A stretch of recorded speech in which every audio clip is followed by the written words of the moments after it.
Hangout on air is live, and that's what it says right now. So good evening and welcome into the program, ladies and gentlemen. It is time for the Audible Live, the footballguys.com podcast. Cecil Lammy, Sigmund Bloom, Matt Waldman, soon to be joined by Dr. Gene Brammell, and of course, BB8, my partner in crime, joins me tonight as well. Gentlemen, we got a lot to get to, and Matt, we've got a game going on right now on Thursday night. We do. It's an interesting game, too. I mean, A.J. Green's dominating things over in against Miami, and Ryan Tannehill is, had a nice long play on an improvised play to Kenny Stills for a 74-yard touchdown, and then that's pretty much been it for Miami, other than some, a little bit of a backfield by committee situation, though Ajayi looks like he's running pretty well when he's on the field, and overall, 16-7 Cincinnati lead. Bloom, what are you seeing tonight from the Thursday night action on the boob tube? Yeah, well, the Miami offense, the Miami team in general, is just really uninspiring. Right now I would say there's still the stink of the Joe Philbin malaise on this team right now. And some of that is Ryan Tannehill, who just went down with a sack there, Atkins. What you see is, as Matt said, there was one improvised play where you saw Ryan Tannehill play some quarterback outside of structure, and Kenny Stills, he and Tannehill had the chemistry and the mind meld there to make that play work. Otherwise, it's really hard in the NFL when you don't have a running game, and when you're having four offensive tackles on the line, they're third-string centers, and against a talented defensive line, talented defense like Cincinnati. It's going to be frustrating. And I don't understand, speaking of the running back by committee, I mean, we know what Isaiah Pete can do. We know what Damian Williams can do. It's just so obvious that Jai has more to bring to the table than those other running backs. And why can't they see it then? Because they've been wanting to get rid of him since January. I have a theory about this one, actually, and it has to do with Byron Maxwell. Byron Maxwell was their free agent who they benched tonight. Because of Terrell Pryor basically running all over him, because he's a good press corner, but they used him in off coverage and he couldn't handle off coverage and he got killed by Pryor. So they benched him and they put in Tony Lippett, the former wide receiver from Michigan State. Something tells me that what Bloom said is absolutely true about this recent stink of Philbin, which basically tells you that this team might need a little more discipline and boundaries.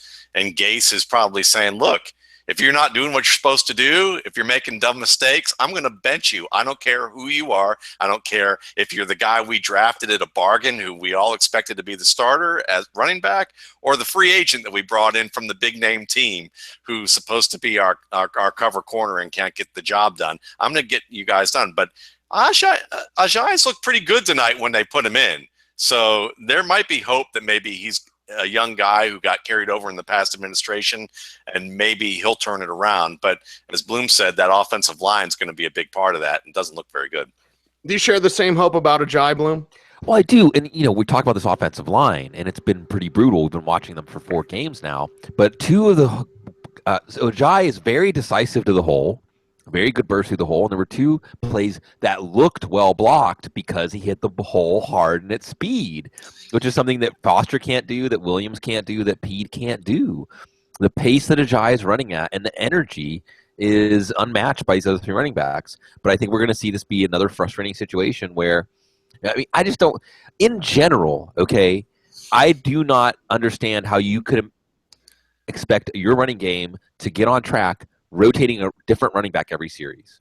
And then this is for the offensive line. I mean, there's a synchronicity. There's a way that plays mesh together. And depending on the running backs, the reads are going to be slightly different. The burst and pace that hit the hole, the decisiveness is going to be different. And those things build on themselves week over week. And Ajayi had been working with them all offseason. And they were trading first-team reps in training camp. So I don't quite understand this. But on the other side of the ball, while we're just going forth with this game, you're seeing Miami's run defense after Cleveland really did a good job creasing them at times last week. They're doing a good job stacking up Jeremy Hill, who's going to get as much work as he can handle in the second half here. And then A.J. Green. And this is – we've talked a lot about this in the preseason. But we could see the trade winds blowing here, where this offense was going to be taken to a place where it was much like Ryan to Julio Jones last year. It's going to be Dalton to A.J. Green, and that's what it has been. And there was one play when Dalton got flushed from the pocket. Maybe he flushed himself from the pocket. Usually, outside of play structure means throw the ball away. We're happy with that. He's not an improvisational quarterback. He did a Matthew Stafford style. I'm just going to throw the ball above the rim around my player like 40, 50 yards downfield. And A.J. Green went up and got it, and you saw it really fuel Green on the rest of that drive. And you just see how in the NFL, you're not supposed to be able to just player, but we've seen it over the years work for different, there's a time that it was Steve Smith, and I think that it's being set in motion that A.J. Green really could be the number one fantasy wide receiver this year because Andy Dalton is seeing the trust him.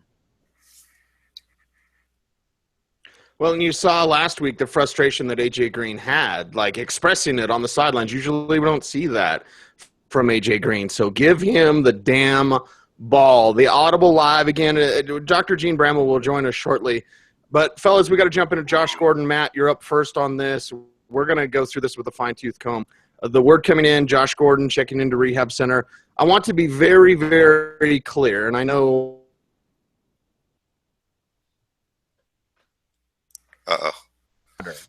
Josh Gordon's life matters. Getting it back on track matters. Can he do that? Will this rehab facility finally help him with whatever demons he's got? I'm hoping that Josh Gordon gets back on track. I hope that he gets his life back on track. If he ever plays football again is irrelevant to me. It's all about how he works to get his life where it needs to be. There will be fantasy takes from this, but not the, oh my God, I was waiting for Josh Gordon. But more of the, okay, what does this mean for Terrell Pryor, etc. But this Josh Gordon thing, certainly throwing us for a loop tonight, Matt. Well, absolutely. As we're watching A.J. Green catch another long pass up the sideline, and after Jeremy Hill limped off, getting rolled up, but he looks like Hill's probably going to be okay. But when it comes to Josh Gordon and the Browns, I mean, obviously you're looking at an awesome talent, and I'm talking about a Calvin Johnson, Randy Moss type of talent. That's what you have when you're talking about Josh Gordon, an A.J. Green type of talent, really, someone who could be that good. And we all know that. We all been waiting on that. And I think that really when you look at this, I mean, I would just echo the same sentiments that Cecil, you said in the setup here, which is essentially that, the main thing is that he's a 25-year-old man who is trying to figure out his life. And that's something that's very common among 25-year-old men, whether they know it or not. And I think that that's, where he's at. And the fact that he is this close to returning and decides to do this is actually probably a very good thing for him at this juncture, to be able to say, wait a minute, I need to pump the brakes here and I need to get some help. And I'm not going to repeat the same cycle that I've been in before. And that's actually a very telling thing on his behalf. Some people will look at it cynically and give it the PR statement that, oh, the Browns they're just trying to cover their assets because he's had a problem and they're trying to get out in front of it one more time. That may happen. That may turn out to be the case, but I don't believe that's the case. I believe what's probably happening is he's having the realization that it's time for him to do things that are really based on his own, decision making and understanding where he wants to be with his life. In terms of football, I mean, certainly it helps Terrell Pryor. We know this. In terms of him being the volume player this season, it helps. But in terms of the team as a whole, it hurts the team because you had a difference maker. You had someone who was going to be able to really make life tough for opposing defenses to put their best guys on other players, or to be able to, they would have to double cover Gordon. It was going to make life easier for, Cody Kessler and eventually Josh McCown again, to be able to make, hit him with big plays. This was a game-changing player, even if he was only going to give, fantasy owners wide receiver 3 production. it was going to help out the rest of this team, which has actually been functioning pretty well on offense compared to, I think, what everyone's expectations have been, even in the run game right now. So, all that's the ancillary to the main point, which is, that we wish the best for Josh Gordon. And, there are a lot of people who are unbelievably talented at what they do, but maybe what it is that they're unbelievably talented at isn't necessarily the thing that they want to do. And being forced into something, maybe with your own expectations, can make things tough. I mean, I've told this story before, but my wife ran.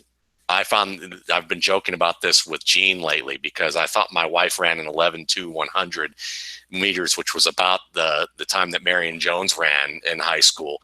It turns out that her best time was 10.9, and we just found out that she has a genetic disorder in her ankles that makes her ligaments short, that said that there was no way, like somebody said, I assume that you really weren't an athlete in your life in terms of running being difficult. And she was a slow starter. She kind of leaned to the right as a runner, and she's short, and she ran basically a time that would have matched Jackie Joyner Kersey's record at an international meet. But she loved running, but she didn't want to be a track star. And you look at some, there are people I know who don't have the self-awareness to do what it is that they want to do because of the pressure of whatever their talent is, because people have more than one talent, and some people get consumed by the attention they get from that one talent, and it can become really a burden for them. And I wouldn't be surprised at all if this talent for Josh Gordon in some ways has become a burden for him, in addition to the other things that are going on in his life. Sigmund, you're up with thoughts about Josh Gordon here from here on out. Yeah, and it is really the most fascinating thing about this is the way that the return to football next week gave him clarity. And I still think that he has the kind of talent that if he does decide to pursue football again, he's not going to be with Cleveland. Cleveland, I think now it's finally like, okay, you got us. Really, we're moving on. But he has that kind of talent.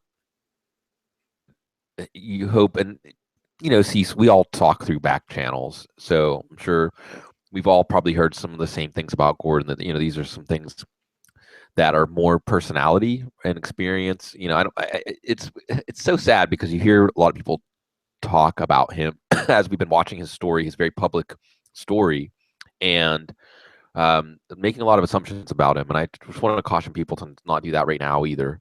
I think Matt made a really excellent case about how, in America, one of the biggest sins you can commit is being able to be rich or famous and not do it, because everybody wants to be rich and famous in America. And I think that that is where some of the derision for him, as he's and like Matt said, 25. I can't even tell you the mistakes I'd made by the time I was 25. So I think with Gordon, with anybody in our lives, we would want to show some compassion. And then the fantasy takes. Terrell Pryor now, and what you like here, and this hurts for Gordon. You saw Terrell Pryor say, hey, he's open to an extension as long as Hugh Jackson is the head coach. So dynamic offensive talents, I think, want to play for him. And I think that Josh Gordon would have been a tremendous fit with the aggressiveness we've seen from Hugh Jackson offensively. I still think that can apply to Terrell Pryor. And not to belabor this take, as it's one I've been making a lot this week. If Terrell Pryor wasn't a failed quarterback, for some reason we see him in a negative light because of this. If Terrell Pryor had just been a basketball player who at 25 decided, I would rather try my hand at wide receiver in the NFL, made the Browns as a wide receiver, worked his way through the season last year to at least get some chance at the end of the year, and then at this point in his development as a wide receiver was showing this much on, and of course being on the Calvin Johnson, Julio Jones, AJ Green physical talent. Now we're starting to see the skills come into focus. What would we think about him if he was just a basketball convert at 27 years old? We would probably be a lot more excited about him. There'd probably be a lot carrying him to Julio Jones. Yeah, that's who he's been studying. So why aren't we doing that now? And while I think Josh Gordon could have helped his development just because he would be getting more attention on the field and leaving Pryor one-on-ones, Pryor can do that Pryor as the target hog in this offense can be just fine. And I really think that there's still an opportunity to get him much lower in dynasty leagues and redraft leagues for that matter, because you have this. Look, Hugh Jackson's an aggressive head coach. I would say if Terrell Pryor is working as a quarterback, that adds preparation time and wrinkles that the opposing defense has to account for. And it adds plays with a high chance of success. Daniel Jeremiah, Audible alum, did a tremendous job with Bucky Brooks breaking down a few of those plays when he was quarterback last week. On one of the plays, it was a run that clearly looked like it was designed to go to the right. And at the snap, this was the goal line run for the touchdown. Pryor just took the ball and raced for the pylon in the other direction, and it worked. It was pure college improv. On the play when he was rolling to, I think he was rolling to his left and threw back across his body a little bit. It was a strike right into the chest of the receiver. Barnage, I think it was like 15 yards downfield. These plays are going to work, and they're going to flummox a defense preparing for this. And for fantasy, now we have a really unique kind of player here where he can be the number one receiver for his team, a deep ball receiver, a red zone receiver. But he also can get, as Gene gave us this term that we use, like to use a lot, high leverage snaps, goal line snaps as a running quarterback. Snaps where teams are going to be overplaying the run. When you see Terrell Pryor back there at quarterback, you're overplaying the run. So he can, especially with Corey Coleman back, he can make big plays in the passing game. I don't think we should underestimate how good Terrell Pryor can even get over the course of this year, because the route running is coming into focus now. The ball skills are there. He's natural after the catch, and he's playing pissed off right now. So Terrell Pryor for president 2016. He's got my vote. When we look at this, Dr. Gene, welcome in. We got you, buddy. Welcome. Glad I made it. I'm glad you did as well. Now, we started off with Josh Gordon. Thoughts about, the recovery process that is now ahead of him. I will caution people, as Bloom did, because I'm seeing on social networking a lot of it reminds me of in Half Baked when Dave Chappelle goes to the recovery group. And it's Drug Users Anonymous, and they start throwing stuff at him because he's addicted to weed. I'm seeing a lot of assumption online on social networking about, exactly what Gordon's going to rehab for. Like, how you addicted to weed, man? How you got to go to rehab for weed? Well, he's going to rehab. He's trying to get his life on track, and I think we all can applaud that, Dr. Gene. I think we don't know for certain, but I think there's an argument that this rehab has as much to do with decision making as it does with the specific substances that he's using. Because it's clearly impacted his livelihood, and football is life probably for a lot of these players, but life is not necessarily football for them. And that's something that he needs to learn. And hopefully he can learn it in time to make good of the skills that he has. And it's not going to be a lifelong issue and battle for him that becomes something more important, where it's not just football that he loses, but he loses something more. So, we don't have a lot of information about that. We can speculate, but I think the main thing is that it sounds like today he made the best choice for his future, and hopefully that continues going forward. It is the Audible Live each and every Thursday night, youtube.com/footballguys.com. We're going to send it around the horn, talking to Dr. Gene Brammell about the latest injury news and notes from across the National Football League. And Dez Bryant, Dr. Gene, hairline fracture, he can play with it, right? But if he does it get worse? Is it something to plague him all year? Will it change his game, make him look different? Should he be shut down? What's the scoop on Dez Bryant? Well, I think what we don't know is precisely where the fracture is.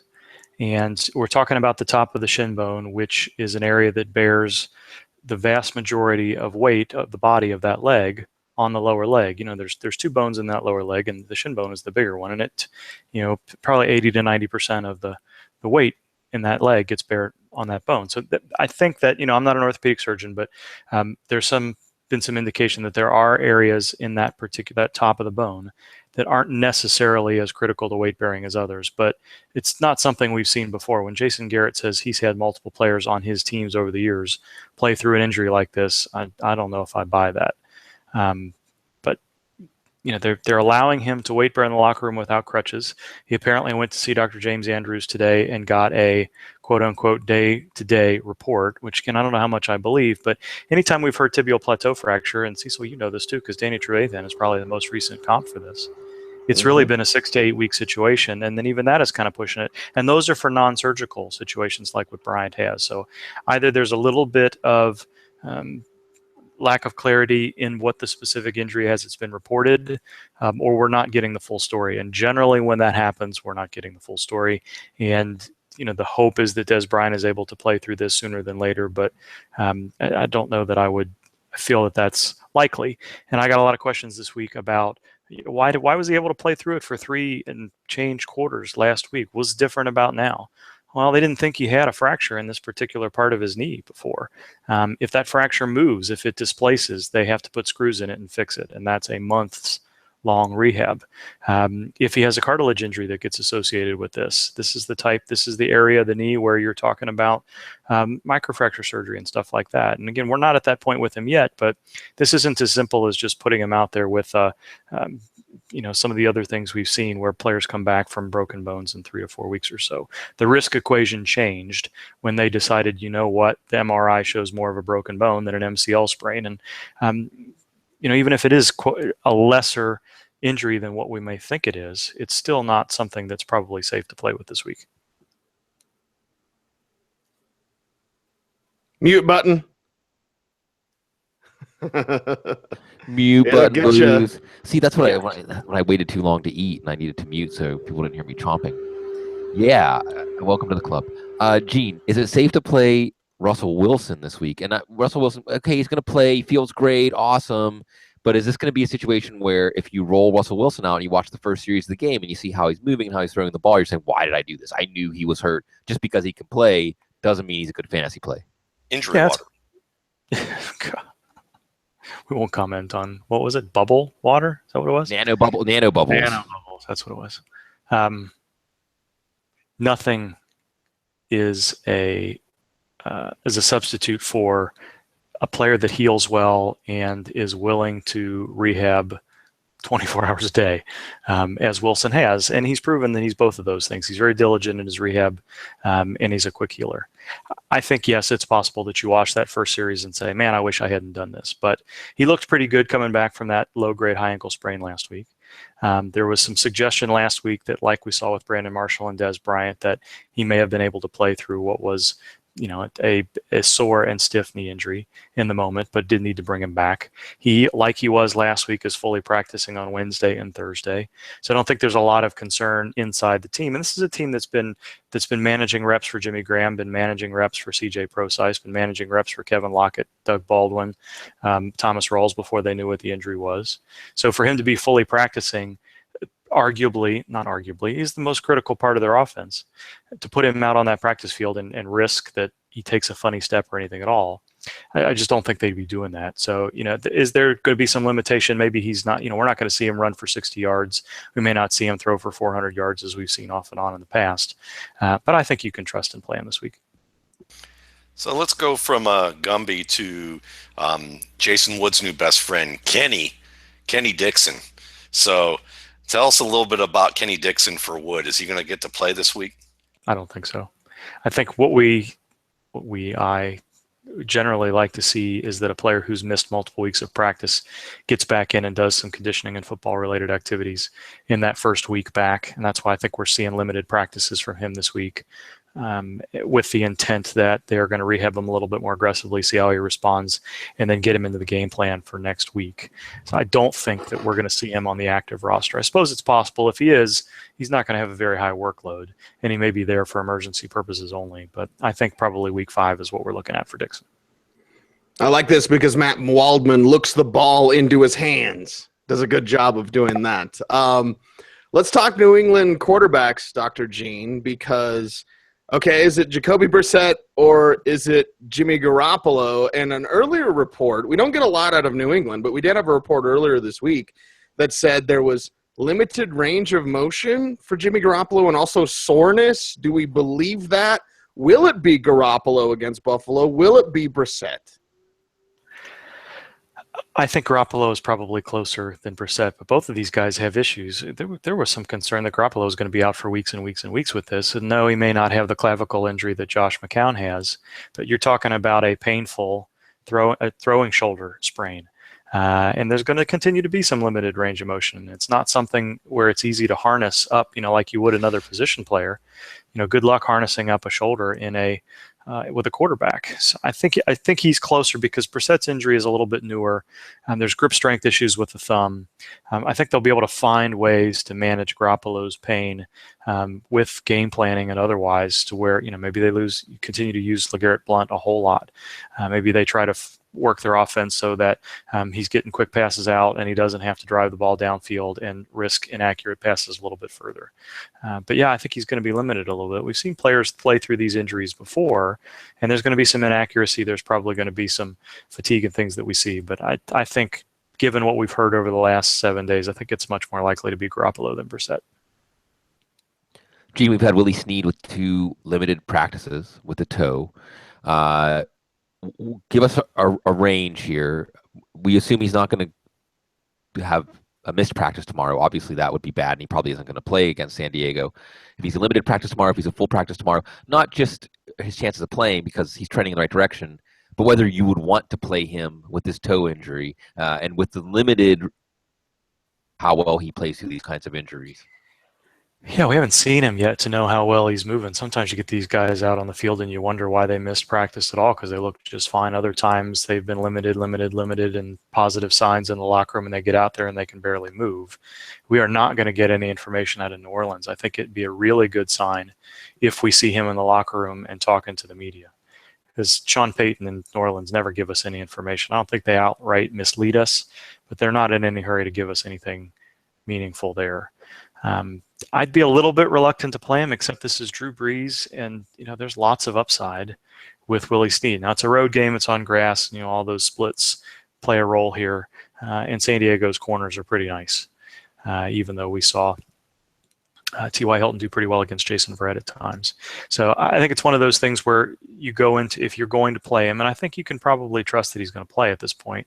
Again, as you said, assuming there's nothing surprising tomorrow in practice.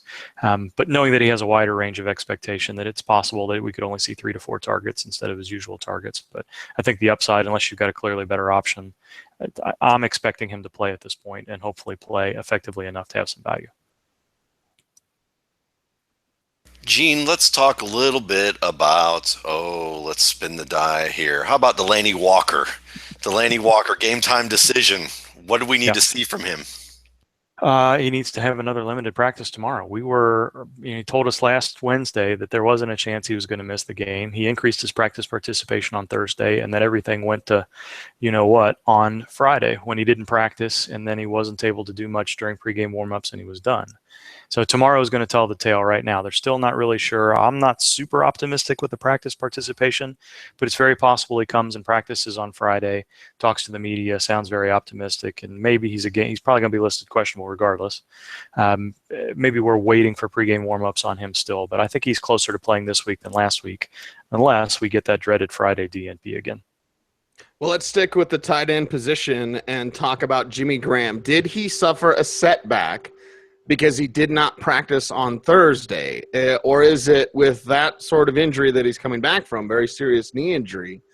Wednesday off, whatever. Thursday off, questionable, but is it just something that we'll see from Graham and maybe limited on Friday, play on Sunday, and put up tight end 1 numbers?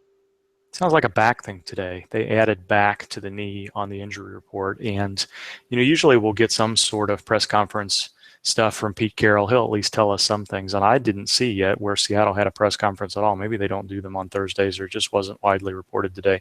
But when I went searching on Twitter to put together the Thursday night article, I didn't see anything. So, you hope that it's just a little bit of stiffness and they're managing reps, but midweek downgrades, as we'll talk about with Marvin Jones here in a little bit, are concerned too. So, the hope is that he gets back to a practice tomorrow. Seattle has been pretty good about not listing players who have missed practice in the week as questionable if they expect them to play. So if Graham is listed as questionable after any sort of practice tomorrow, you're going to have to watch things a little bit more closely. But if he's not listed on the injury report at all, obviously I think we can trust him. Well, Gene, you made your own segue there with Marvin Jones. That was the next one I was going to ask. But again, trying to really split apart the idea of will he play or won't he play? Okay, well that gives us clarity whenever the inactives are announced, but clarity as far as what we can expect from him if we do see him play. Yeah, I got no idea tonight. So Friday, tomorrow we'll know. I think Sunday morning, hopefully on our hangout in the morning, we'll have a sense of exactly where things are going to go. But all of the beat writers just wrote limited today. There wasn't any discussion about how it happened, when it happened, how concerned they were, anything from Detroit, which again, similar to New Orleans, isn't going to be a thing that we're going to hear. So practice participation on Friday, whether or not he talks to the media are going to be the critical things. And if he doesn't, then we're probably going to hear game time decision unless it's a severe injury, in which case if they mark him doubtful or out, we're going to have worries about week 5. As much as week 4. So hopefully it's just a little bit of tightness. They held him out of parts of practice as a precaution. He had to list him limited. He comes back to a fairly full practice tomorrow, and we'll get some pretty positive stuff going into the weekend. So let's go to Isaiah Crowell and his knee. Any news on that? He increased his practice participation today. I think he got back on the field. I think he was even listed as full, wasn't he? Yeah, so he went from limited to full today. We've seen the Browns manage his practice reps off and on over the past couple of weeks already, and I think we saw that at times last year too. I know it's a different coaching staff, but it doesn't seem to be too much concern around the team that he won't be able to go, so he should play. It is the Audible Live, Thursday nights, right about this show, right about this time. One more time around the horn for Dr. Gene, and then we'll cut you loose tonight, kind sir. And I want to ask you about, Alshon Jeffrey. I kind of want to double it up and throw in a little Julio conversation as well. But there's a couple of wide receivers out there in Julio and Alshon. When we watch them, they just don't look the same. Limited in practice again. Knee for Jeffrey. Julio's all sorts of things. But how much you trust in these situations here with these, top brand wide receivers? I like the fact that they're practicing consecutively this week. Last week, we didn't really see Julio on the practice field until arguably Saturday. Jeffrey missed practice on Thursday last week leading into a game. These guys have both been practicing this week. They're not fully practicing. They don't need to fully practice, but they've not had any practice downgrades yet, and they've both been on the field. But I'm with you. Julio didn't look like himself. He's not explosive as he's been. He is prone to having in-game aggravations, missing snaps, missing series. Jeffrey, at times, he couldn't get off the line of scrimmage last week. But both of these guys in those situations, although you're not going to get the 10 to 12 to 14 to 17 targets that Julio had at times last year, and similar things with Jeffrey, those guys can still be productive in 7 to 8 targets. It would be nice if Brian Hoyer was a little bit more effective this week than he was last. But right now, I'm not too worried. This is just a long list of guys. I can't even get all the wide receivers that I've got listed on the practice participation report on my monitor over here. And we could have, I think we're in a good place with Brandon Marshall. I think we're in a good place with T.Y. Hilton. But of those guys that I think are likely to play, Jones and Jeffrey would be concerns for effectiveness. Well, Gene, I wasn't going to let you out of the segment without another Jamal Charles update. Yeah. And you could do like you're in a presidential debate. You could just make faces. You'd be like, is it that they have a bye next week? Anything? We have anything to try to make sense out of Jamal Charles? And what are we looking at the chance he plays this weekend? Is it 0 basically? I don't think it's 0, and I don't think it's 0 because Charkandrick West has an ankle sprain that looks like it's going to keep him out this week. So is that the impetus for them finally saying, we need you active? That doesn't mean he's going to get 20, 25 snaps, 8 to 10 touches necessarily, but that may be, it really looks like he's not going to play. And I keep trying to find time to go back and review that game to see if we can find out what type of ankle sprain it was. But a player that's not practicing in the way that West is, it doesn't seem like there's a lot of optimism for him to go. And not huge. It doesn't seem like Niall Davis is kind of a special teams player. So if West is inactive, I think we'll probably see Charles active. That's my guess. But Andy Reid and Jamal Charles aren't saying as much this week as they did last week, but what they've said sounds the same as what we've heard since week 1. So I think there's a chance he's on the active roster, but I wouldn't expect too much from him yet. Speaking of making faces, we already talked about one candidate for Zoolander, which is Jimmy Garoppolo. The other Zoolander football movie candidate would be Eric Decker. So tell us about Eric Decker's shoulder and whether or not you think he's going to play. Yeah, And he strikes a better pose than Garoppolo. He probably does. There's weirdness with the MRI stuff this week. Des Bryant being scared and not showing up for his MRI, which we thought he was going to have like 72 hours sooner than he did. The Jets are saying today that although there was reports of Decker having an MRI on Wednesday, that he still hadn't had it through practice on Thursday. They're worried enough about a shoulder injury to keep him out that might sound like it's a week-to-week thing instead of a day-to-day thing, but there's not additional, I don't know. It's just something weird about that where the puzzle pieces don't go together necessarily. But Decker and Marshall, as we've said in the past, these are guys that can get through a week without practicing and be trusted to play on the field. And they know what's going on with Ryan Fitzpatrick. He doesn't necessarily need to practice to play, but it would definitely be nice to see him on the practice field tomorrow for him to be expected to have any chance. I think it's just as likely that he gets a DNP and gets declared out on Friday as it is that he plays this week. And I think I've got him in a similar category to Sammy Watkins. I don't expect either one of those guys to be on the field this weekend in the hopes that whatever's going on with each of them cools down enough that they can return pretty quickly after that. But for now, I've got him listed as unlikely to play, and I'm hoping for a pleasant surprise on Friday, but I'm not expecting one. He is Dr. Gene Brammell from footballguys.com. You follow him on Twitter at Gene Brammell. And, of course, check out his work at Football Guys. Also, a Periscope videos out there, Dr. Gene, now only for 48 hours or whatever, but you're doing a little Periscope out there. Yeah. Are they up for 48 hours? I don't know. On my Periscope app on the phone, it looks like I can see them for a while. Maybe it's just on my phone that I can look at my ugly, fuzzy face, and they're not actually out there after that. I don't know, Matt. Doesn't Periscope go away? Don't the videos go away? I think they've extended it. I know that. I know it's extended longer than the 24 was. So maybe. Well, the injury beat isn't exactly evergreen anyway. So he probably whatever I said 48 hours ago probably didn't make a whole lot of sense 4 hours later, much less 48 anyhow. So. Well, that's why you tune in Sunday morning. Google Hangout right here on our YouTube channel, Football Guys, DOTCOM on YouTube. Dr. Gene, be well, my friend. Thanks, boys, as always. You guys enjoy the rest of your week. See ya. There he is, Dr. Gene Brammell. Peace out. Sigmund, we need a game update.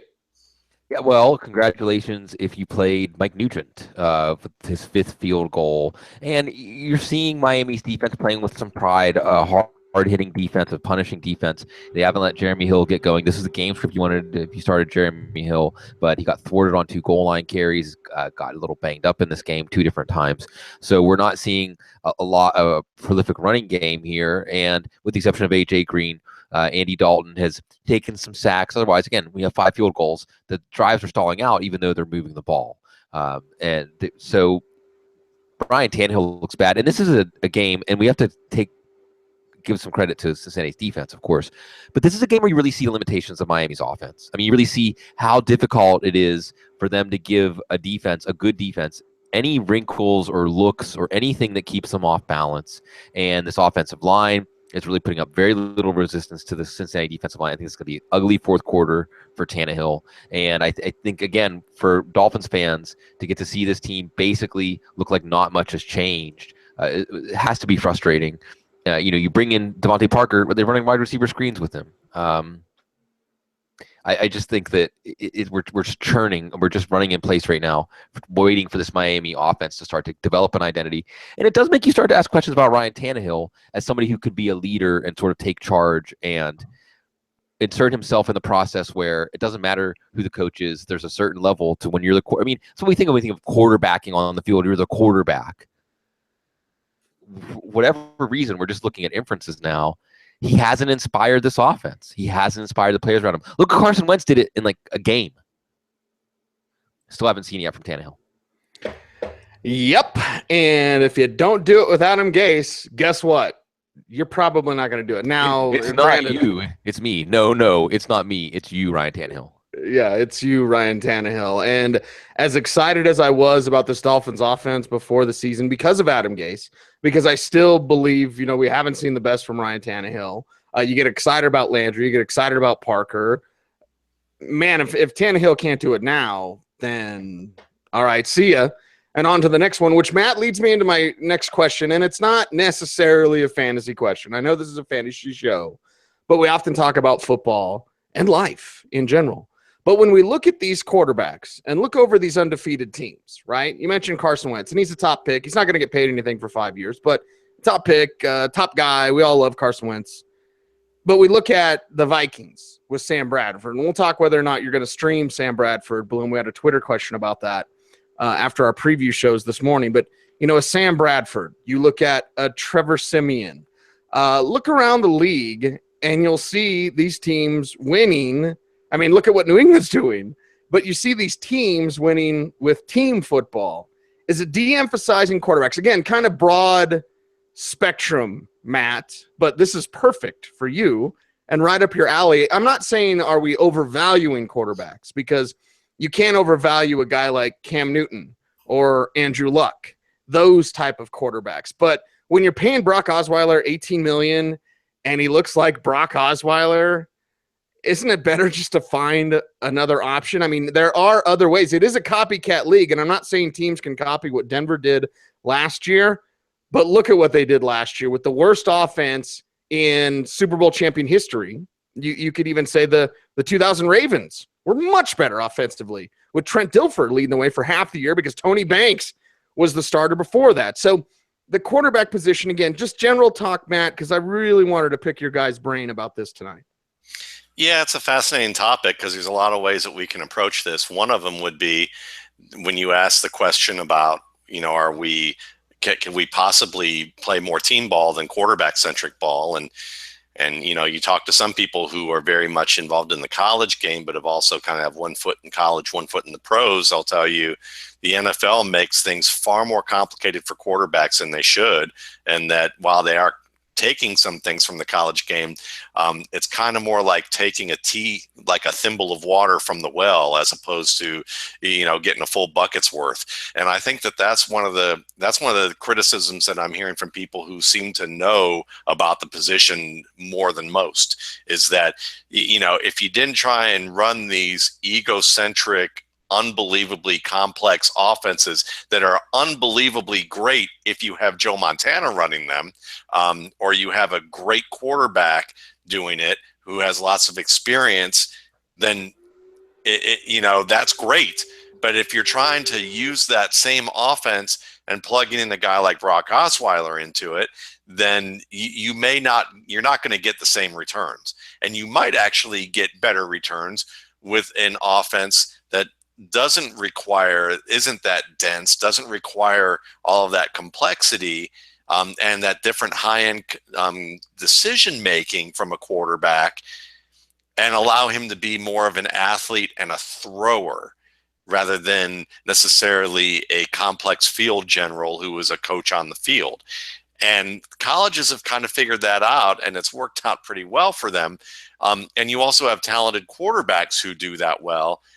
And they don't let them do that in the NFL. They want them to play like 15-year veterans as soon as they get on the field, as opposed to letting them, maybe evolve, where you start with, okay, these guys could be really good quarterbacks for us because of their athletic ability, because of their arm, because of some of the things that we ask them to do, and we keep it a little bit more basic and don't expand their role and let them just be quarterbacks, not be coaches on the field.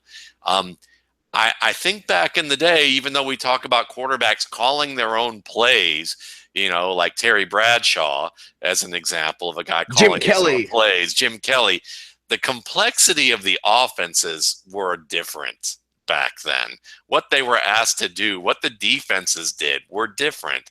And I think that's part of the thing that we have to understand here, is that if we had let these guys be athletes first, just like they did back in the day a little bit, and then let them evolve from a mental standpoint as they continued to grow with the team, that it would work out. The problem is that free agency doesn't allow you to necessarily grow with a team anymore. So as we know, look at the offensive coordinators in this league. Look at the longtime offensive coordinators in this league, and you'll see that they've been around before the free agent era, where it became such a huge thing. And I think their systems are still rooted in that, in the same way that scouting systems were still rooted in Blesto back in the 1950s and 60s, and you still have overemphasis of certain things. So it's the same kind of issues that you're having, is that the coaching staff is kind of like, well, I don't exist. I might not have a job if I don't have this offense that's really complex and isn't branded about me. The offense needs to be about me, as opposed to guys who figure it out and go, no, I should be a good manager of the game. And if I fit everything to my talents, then I can kind of pick my spots with being an expert. And I don't have to have this ego, type of approach. And I think that that's really where that's at. And unfortunately, teams are really behind the curve on it. What do you do well? Now let's do more of that. It sounds incredibly basic, but so many NFL coaches don't want to do just that. And Bloom, as I pass this to you, again, I'm fascinated with this topic.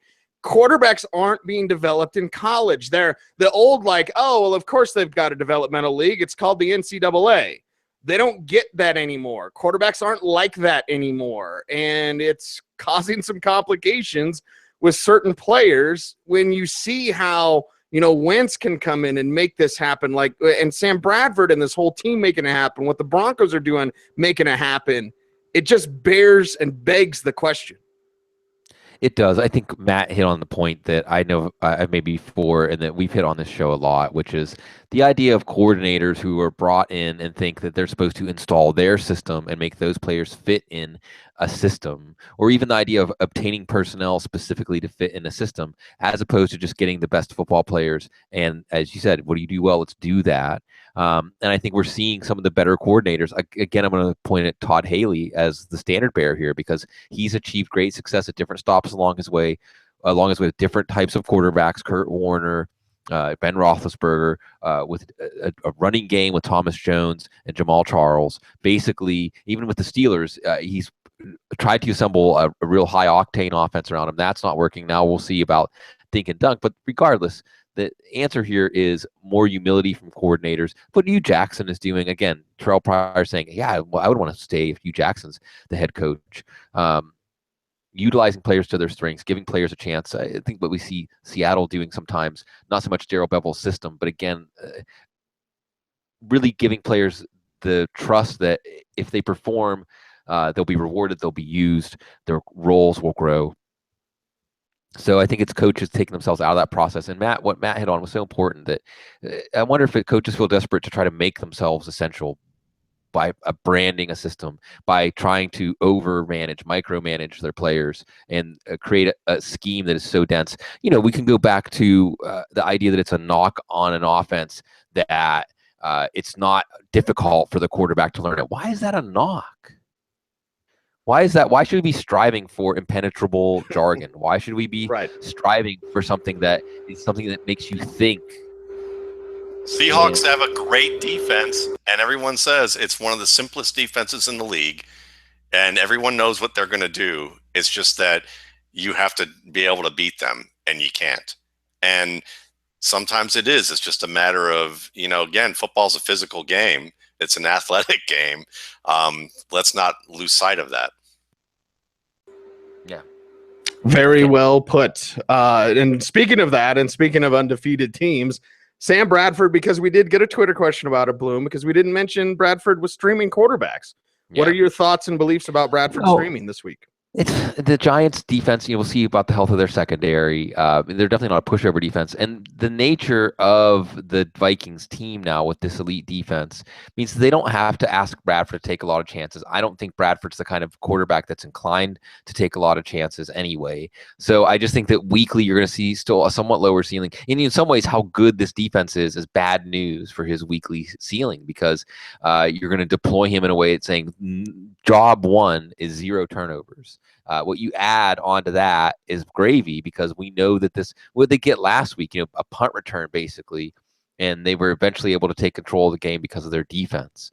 So, and that's against Cam Newton. And I think really quickly as an aside with Cam Newton, lest we forget that Cam Newton saw Denver and Minnesota, the 2 toughest defenses in the NFL, and then he saw San Francisco put 46 points up on them, and that was with four turnovers. So there was a potential there for an even bigger game. I think that we have a sleeping giant with this Carolina offense, and we'll look back at what Minnesota did as in that game on the road at Carolina as one of the masterpiece defensive performances. But that means we won't see a lot of masterpiece performances by Sam Bradford.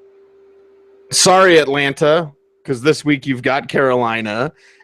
Quickly on the Giants-Minnesota tip, but on the Giants side of things, and it's not a great week or a great matchup, Matt, but Bobby Rainey, Orleans Darkwa here, splitting some time. Again, not a great matchup. So if you're looking for DFS punt plays, well, find them elsewhere. But what are the expectations now? And the interesting Rashad Jennings, I'm not saying he's the Jay Ajayi of the Giants, but Jennings said last week, like, I'm fine, I can play. He didn't play. And then early this week, they're like, nah, he's not going to play. It's going to be Orleans Darkwa, and it's going to be Bobby Rainey. Again, not a great matchup, but expectations now with opportunity there, Matt.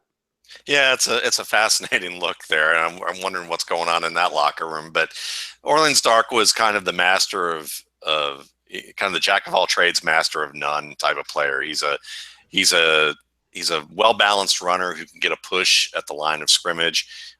He can make the first man miss. He's the type of player that can do everything reasonably well. So he's going to get that first shot, and with that offense, you know that they're able to loosen things up in the secondary and with, intermediate to long plays. And that should give Darkwa some running room. And the Giants have been pretty good there. But Rainey's kind of the wild card, because you look at who's been the most productive, efficient, or the most efficient player, and it might have been Shane Vereen. And Rainey's kind of a Shane Vereen type of player.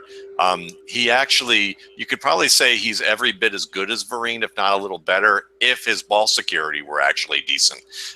But the ball security issues have plagued him since he's entered the league. And that's probably their biggest caution with him. But if he can hang on to the football, he might carve out a role, especially with a Giants team that likes to throw the ball, likes to be able to play a lot of passing sets and give the running back room and space. And Rainey's a little bit more explosive. I think he even has better vision than Orleans Darkwa does. He was a fine runner at Western Kentucky. He played out of a lot of sets that you would look at as power running type of sets, and did a great job between the tackles back in the day. But it comes down to that one thing that he has a bad reputation about. And you still have to keep an eye out for Paul Perkins, which they've been talking about him. And it's a matter for Paul Perkins. It's really a matter of pass protection. Can he pass protect well enough and against NFL players? I think he showed something in college that there was some potential there. Tends to drop his head a little bit against defenders and lose sight of them at times. And I think with Rainey, he's a little bit more prepared as a veteran from that standpoint. So I agree with you. It's probably not a great play either way around, but I've been picking up Rainey as a luxury pick in leagues just to hold on to him and see what happens. Of course you have. Of course I have. Of course. The man that still holds on to Cedric Pearman. But Bobby Rainey, interesting. I want to also ask you about Perkins, because the pro comparison that some would toss out there, Matt, and I think we talked about this before the draft, it's not Jamal Charles. How many times have I heard Paul Perkins, he's like Jamal Charles? No, he's not.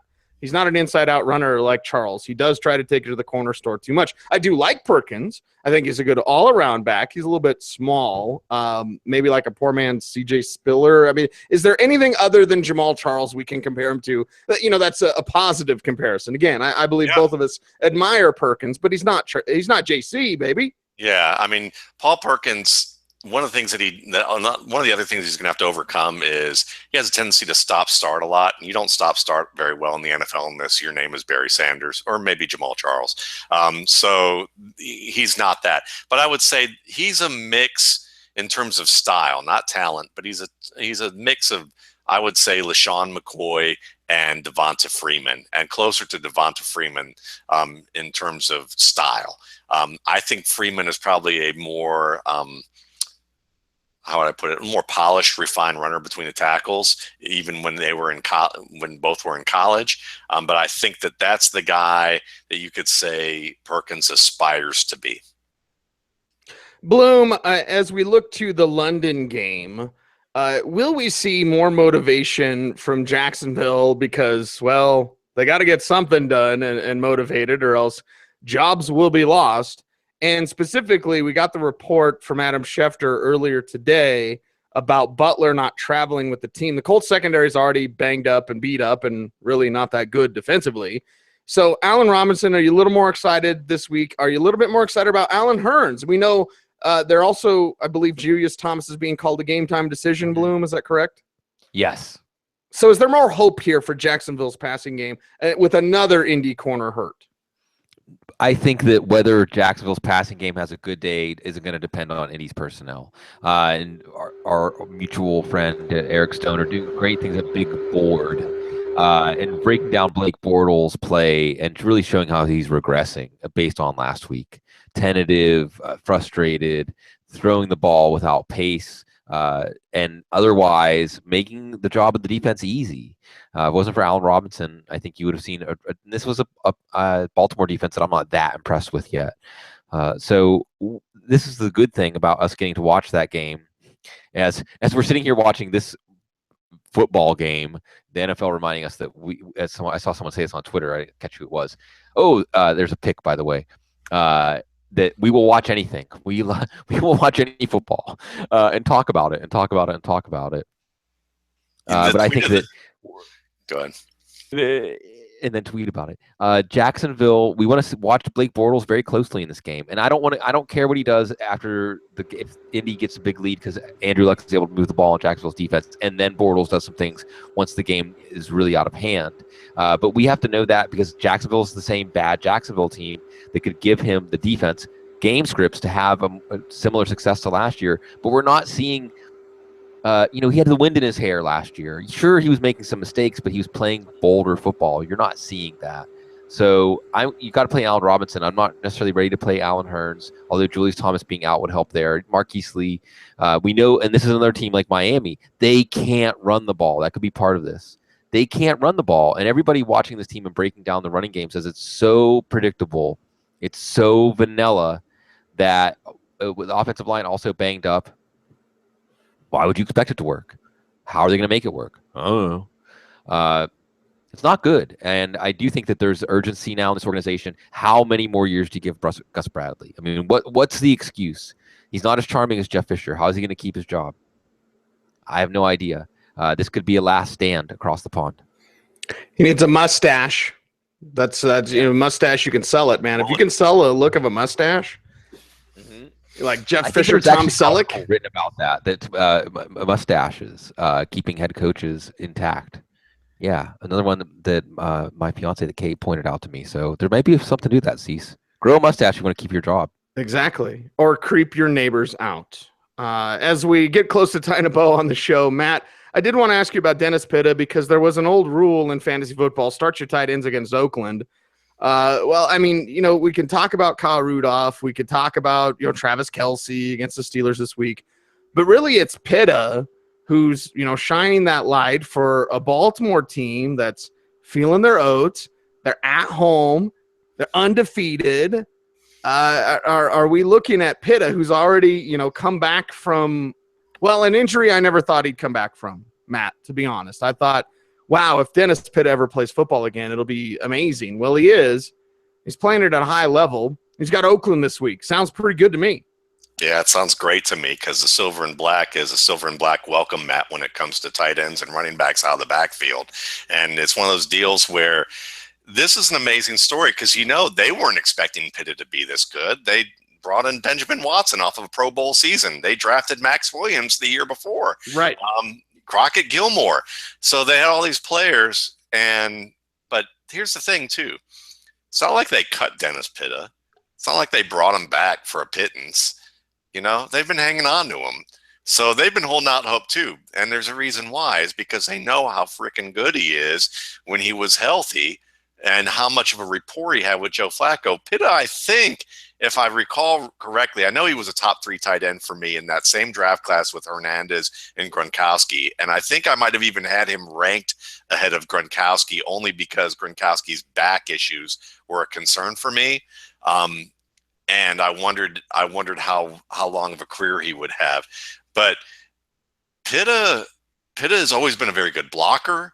he's never, he's not very fast, but he's so great getting open in zones. And the way that he adjusts to the football in tight coverage, he just does everything a tough tight end should be.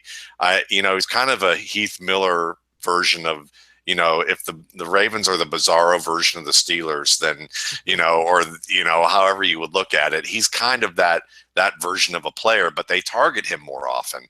And, watching the number of targets he gets, the fact that Mike Wallace has been a good fit with Joe Flacco early on. They've been able to exploit, the deep areas of the field with him, and that Steve Smith, has looked as good as he does at this stage, just opens things up for a guy like Pitta right now. So I'm definitely, I bought him into him big time off the waiver wire.